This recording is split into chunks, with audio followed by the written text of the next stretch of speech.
সূরাতুল ইখলাস আপনারা কি জানেন এটা কোরআনের কততম পারায় অবস্থিত? 30তম পারায়।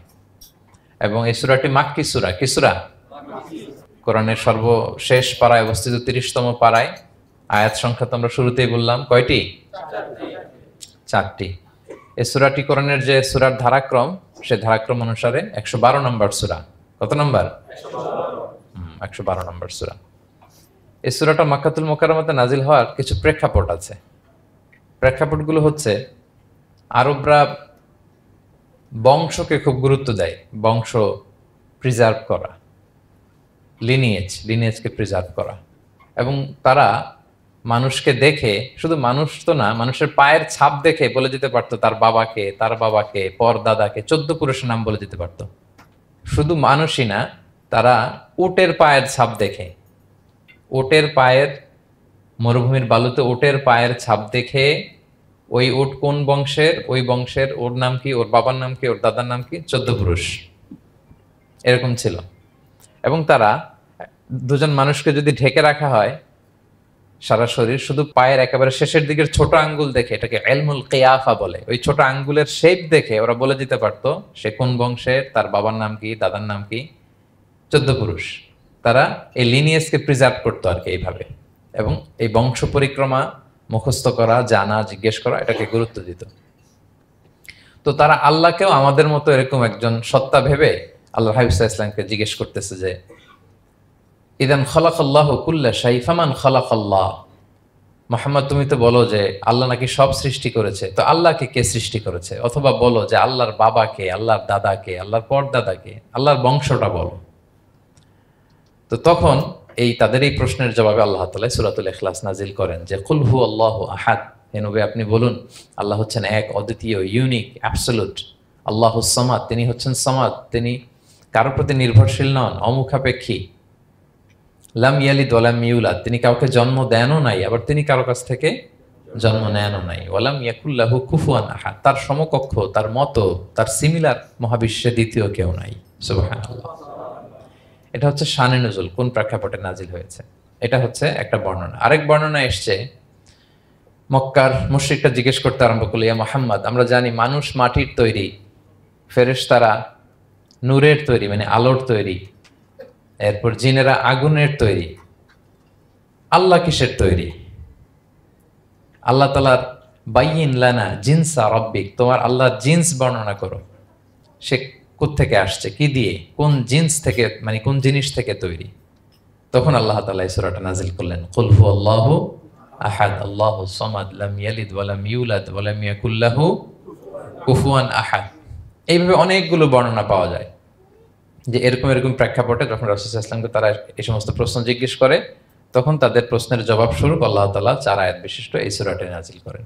তাহলে সূরার কোন প্রেক্ষাপটে, কোন সিচুয়েশনে সূরাটা নাজিল হলো, এটা সবার কাছে ক্লিয়ার না এখন? এই সূরার কিছু ফজিলত পাওয়া যায়। আপনারা তো সূরার নাম শুনেছেন সূরাতুল ইখলাস। ইখলাস শব্দের অর্থ হচ্ছে সিনসিয়ারিটি, আন্তরিকতা বা একনিষ্ঠতা। যেহেতু এই সূরায় একনিষ্ঠতার সাথে আল্লাহর তাওহীদের ঘোষণা দেওয়া হয়, এজন্য এই সূরার নাম হচ্ছে সূরাতুল ইখলাস। আবার এই সূরাকে সূরাতুত তাওহীদও বলে, যেহেতু আল্লাহর একত্ববাদের ঘোষণা এই সূরায় দেওয়া হচ্ছে, ওয়াননেস অফ গড। আবার এই সূরার একটা নাম হচ্ছে সূরাতুল মারিফা, যেহেতু এই সূরা মারিফা মানে জানা বা চেনা, যেহেতু এই সূরা পড়ার মধ্য দিয়ে আল্লাহর পরিচয় জানা যায়, আল্লাহকে চেনা যায়, এজন্য সূরার নাম সূরাতুল মারিফা। আচ্ছা, এই সূরার অনেক ফজিলত আছে, অনেক ফজিলত। আমরা কয়েকটা ফজিলত আপনাদের সামনে শেয়ার করবো ইনশাআল্লাহ। এই সূরার 1 নম্বর ফজিলত হচ্ছে, রাসূল সাল্লাল্লাহু আলাইহি ওয়াসাল্লাম বিভিন্ন সুন্নত নামাজের দ্বিতীয় রাকাতে এই সূরাটা পড়তেন। যেমন ফজরের 2 রাকাত সুন্নত আছে না, ফজরের 2 রাকাত সুন্নতের দ্বিতীয় রাকাতে রাসূল সাল্লাল্লাহু আলাইহি ওয়াসাল্লাম এটা পড়তেন। প্রথম রাকাতে সূরা কাফিরুন, দ্বিতীয় রাকাতে সূরা ইখলাস, এটা পড়তেন। মাগরিবের নামাজের যে সুন্নাত, সেই সুন্নাতেরও দ্বিতীয় রাকাতে আল্লাহর হাবিব সাল্লাল্লাহু আলাইহি ওয়াসাল্লাম এই সূরাটা পড়তেন। তাওয়াফ করার পরে 2 রাকাত নামাজ পড়তে হয়, জানেন? ওই 2 রাকাত নামাজে রাসূল সাল্লাল্লাহু আলাইহি ওয়াসাল্লাম প্রথম রাকাতে সূরাতুল কাফিরুন, দ্বিতীয় রাকাতে সূরাতুল ইখলাস পড়তেন। বিতিরের সালাতের শেষ রাকাতে আল্লাহর হাবিব সাল্লাল্লাহু আলাইহি ওয়াসাল্লাম সূরাতুল ইখলাস পড়তেন। এই মর্মে অনেকগুলো হাসান হাদিস আছে। তাহলে কখন কখন সূরাতুল ইখলাস পড়তেন রাসূল সাল্লাল্লাহু আলাইহি ওয়াসাল্লাম, কোন নামাজে? ক্লিয়ার না?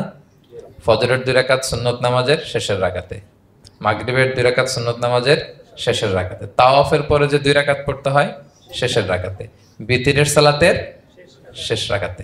এই সূরাটাকে আল্লাহর হাবিব সাল্লাল্লাহু আলাইহি ওয়াসাল্লাম সুলুসুল কোরআন বলেছেন, 1/3 অফ দ্য কিতাব, কোরআনের 3 ভাগের 1 ভাগ। সূরাতুল ইখলাস তা'দিলু সুলুসাল কোরআন, সূরা ইখলাস হচ্ছে কোরআনের 3 ভাগের 1 ভাগ। তার মানে আপনি যদি একবার সূরা ইখলাস পড়েন, কয় পারা তেলাওয়াতের সওয়াব? 2 বার পড়লে, 3 বার পড়লে, 3 বার পড়লে 1 খতম কোরআনের সওয়াব। আলহামদুলিল্লাহ। কেউ কেউ বলেন যেহেতু আল্লাহর একত্ববাদের কথাবার্তা কোরআনে 1/3 মানে 1/3 জুড়ে আছে, সেহেতু সূরাতুল ইখলাস সুলুসুল কোরআন মানে হচ্ছে যে কোরআনের 3 ভাগের 1 ভাগে আল্লাহ যা নিয়ে কথা বলেছে সূরাতুল ইখলাসের ভিতরেই সেটা সংক্ষেপে চলে আসছে। এজন্য এটাকে বলা হয় 1/3 অফ দ্য বুক, কোরআনের 3 ভাগের 1 ভাগ। এটার আরেকটা, এই হাদিসটা মুতাওয়াতির হাদিস, সূরাতুল ইখলাস তা'দিলু সুলুসাল কোরআন, এটা এমন সংখ্যক, বেশি বেশি সংখ্যক সাহাবী প্রতিটি জেনারেশনে বর্ণনা করেছে, সাহাবী, তাবি, তাবি, তাবি। এই হাদিসের ব্যাপারে কোনো ডাউট তৈরি হয় না, কোনো সাসপিশন তৈরি হয় না, খুবই ভ্যালিড এই হাদিসটা, যে এটা কোরআনের 3 ভাগের 1 ভাগ। আচ্ছা, আল্লাহর হাবিব সাল্লাল্লাহু আলাইহি ওয়াসাল্লাম আরেকটা হাদিসে এসেছে, এক সাহাবীকে কোবা পল্লীতে ইমাম করে পাঠিয়েছেন। মদিনা মসজিদে নববীর পাশে একটা মসজিদ আছে, মসজিদে কোবা, সেই মসজিদের ইমাম করে এক সাহাবীকে পাঠিয়েছেন। ওই সাহাবীর একটা অভ্যেস ছিল, উনি প্রত্যেক রাকাতে সূরা ফাতিহার পরেই আগে সূরা ইখলাস পড়তেন। ধরেন প্রথম রাকাতে সূরা ফাতিহার পরে ইখলাস, এরপর একটা সূরা পড়তেন। দ্বিতীয় রাকাতে সূরা ফাতিহার পরে আবার সূরা ইখলাস, এরপর একটা সূরা পড়তেন। ধরেন যে জুমার নামাজ 2 রাকাত, উনি ফাতিহার পরে প্রথমে কোন সূরাটা পড়ে নিতেন, এরপরে অন্য যে কোনো একটা সূরা। দ্বিতীয় রাকাতে সূরা ফাতিহার পরে কোন সূরাটা প্রথমে পড়ে নিতেন? ইখলাসের। এইটাই ওনার স্বভাব। প্রত্যেক নামাজে যদি কোনো ইমাম সাহেব শুধু সূরা ইখলাস পড়ে, একটু খারাপ লাগবে না আমাদের? ওনার মুসল্লিদেরও তাই লেগেছে। ওনারা জিজ্ঞেস করলেন, তুমি এটা কেন করো? এরকম না করে স্বাভাবিকভাবে পড়ো। তো উনি বললেন, না, আমি এইভাবেই পড়বো, আমি যেভাবে পড়তেছি এইভাবেই পড়বো, পড়লে পড়ো, না হলে তোমাদের হিসাব তোমাদের।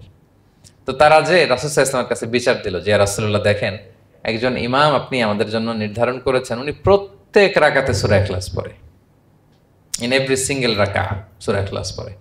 তো রাসূল সাল্লাল্লাহু আলাইহি ওয়াসাল্লাম তাকে ডাকলেন, ডেকে বললেন, ঘটনা কি? তুমি নাকি এরকম করো, প্রত্যেক রাকাতে ফাতিহার পরে আগে ইখলাস দিয়ে শুরু করো, কেন কেন করো? সে বলতেছে, ইয়া রাসূলুল্লাহ, হ্যাঁ, আমি আসলে এমনটা করি, কারণ আমি এই সূরাটাকে বড্ড ভালোবাসি। কারণ ফিহি সিফাতুর রহমান, এই সূরার ভেতরে আল্লাহর পরিচয় মেলে, আল্লাহর পরিচয় পাওয়া যায়, যেন সূরাটাকে আমি বড্ড ভালোবাসি। রাসূল সাল্লাল্লাহু আলাইহি ওয়াসাল্লাম বললেন, ঠিক আছে, তোমার অভ্যাসের পরিবর্তন করার দরকার নাই, হুব্বুকা ইয়াহা ইউদখিলুকাল জান্নাহ, এই সূরার প্রতি তোমার এই ভালোবাসাই তোমাকে জান্নাতে প্রবেশ করাবে। আরেক বর্ণনায় এসেছে, তুমি যেমনি আল্লাহর পরিচয় থাকার কারণে সূরাটাকে ভালোবাসো, আল্লাহ জানিয়েছেন যেন তোমাকে জানাই আল্লাহও তোমাকে ভালোবাসে। ফিহি সিফাতুর রহমান, এই সূরার ভেতরে রহমানের পরিচয় পাওয়া যায়, আল্লাহ সুবহানাহু ওয়া তাআলার পরিচয় পাওয়া যায়। তো এই জন্য উনি প্রত্যেক রাকাতে সূরা ইখলাস পড়তেন। আরেকটা হাসান পর্যায়ের হাদিসে পাওয়া যায়, 9ম হিজরিতে আল্লাহর হাবিব সাল্লাল্লাহু আলাইহি ওয়াসাল্লাম তাবুক যুদ্ধে অংশগ্রহণ করেছিলেন। আপনারা তাবুক যুদ্ধের নাম শুনেছেন? হ্যাঁ, নিশ্চয়ই শুনেছেন, যারা ইসলামের ইতিহাস, রাসূল সাল্লাল্লাহু আলাইহি ওয়াসাল্লামের বায়োগ্রাফি নিয়ে পড়াশোনা করেছেন। তাবুক হচ্ছে অনেক দূরে মদিনা থেকে, খুব কষ্টের সফর ছিল। তখন খেজুর পেকে সবার ঘরে খেজুর, পাকা খেজুর উঠাতে হবে, আবার প্রচন্ড গরম, আবার সফরের দূরত্ব অনেক বেশি। এই সফরে মূলত কোনো যুদ্ধ সংগঠিত হয়, তাবুক যুদ্ধে কোনো যুদ্ধ হয় নাই। কয়েক সপ্তাহ লাগছে যেতে, কয়েক সপ্তাহ ফিরতে, এতটুকুই। জাস্ট কে পাক্কা ইমানদার আর কারা মুনাফেক, হিপোক্রিট, এটাকে ক্লিয়ার করার জন্য আল্লাহ তাআলা এই যুদ্ধের আহ্বান জানিয়েছেন যে যাও, অ্যাটাক করো, তাবুকে যাও। বিশাল বাহিনী, প্রায় বিশাল একটা বাহিনী যে তাবুকে চলে গেল। রাসূল সাল্লাল্লাহু আলাইহি ওয়াসাল্লাম যখন তাবুক যুদ্ধে ছিলেন, এই অভিযানে ছিলেন, তখন মদিনায় এক সাহাবী ইন্তেকাল করেন, নাম হচ্ছে মুআবিয়া ইবনে মুআবিয়া আল মুজহানি। তো উনি ইন্তেকাল যখন করলেন, রাসূল সাল্লাল্লাহু আলাইহি ওয়াসাল্লাম তো এত দূর থেকে এটা জানতেন না। জিবরাইল আলাইহিস সালাম এসে বললেন, ইয়া রাসূলুল্লাহ, মদিনাতে আপনার সাহাবী মুআবিয়া ইন্তেকাল করেছে। মুআবিয়া ইবনে আবি সুফিয়ান একজন সাহাবী আছে, উনি নয়, মুআবিয়া ইবনে মুআবিয়া আল মুজহানি। তখন বললেন, ইয়া রাসূলুল্লাহ, আপনি এই 30,000 সাহাবী নিয়ে এখানেই মরুভূমির মধ্যেই তার গায়েবানা জানাজা পড়েন, আমরাও আছি আপনার সাথে, আমরাও শরীক হব। রাসূল সাল্লাল্লাহু আলাইহি ওয়াসাল্লাম এত দূরে তাবুক থেকেই মুআবিয়া ইবনে মুআবিয়া আল মুজহানি রাদিয়াল্লাহু তাআলা আনহুর গায়েবানা জানাজায় শরীক হলেন। এই গায়েবানা জানা যায়, সাহাবাদের সাথে ফেরেশতারাও শরীক হয়েছিলেন 2 কাতারে, পেছনে 2 কাতার, প্রতি কাতারে 70,000 ফেরেশতা।